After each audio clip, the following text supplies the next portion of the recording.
The worst kind of blindness is when a man does evil thinking that he is doing good.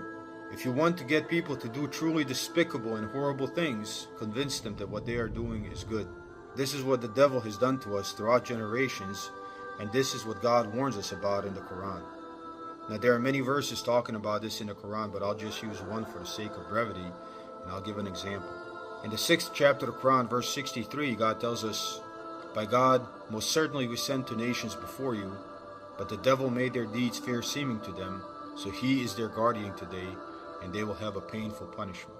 So the devil did this to us before, to our ancestors, convinced them that what they are doing is good, while they were doing evil. I will give an easy example of this, and I'm choosing this example simply because it's easy. And what we call abortion, which is the murder of unborn human beings, children, by their own mothers, is being argued for on a moral basis even, and this is a perfect example of what the Quran is talking about. Actually, the Quran mentions this in the Quran. God mentions this in the Quran. This isn't the first time people claimed that this was the right thing to do. In the 6th chapter of the Quran, verse 137, God says, "And thus their associates have made fair seeming to most of the polytheists the killing of their children," abortion, "that they may cause them to perish and obscure for them their religion. And if God had pleased, they would not have done it. Therefore leave them and that which they forge."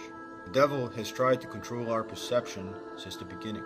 Perception is what matters, and if somebody convinces you that murdering an unborn child is not only the right thing to do, but the moral thing to do, you will fight for it. And that is a terminal state. You can't help people like that. All of us are going to do what we think is right. And if our perception is altered to such an extent to where we think evil is good and good is evil, then there is no help. For those people, God will judge them.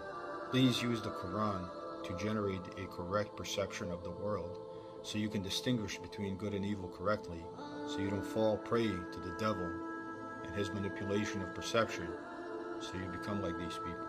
Peace be with you.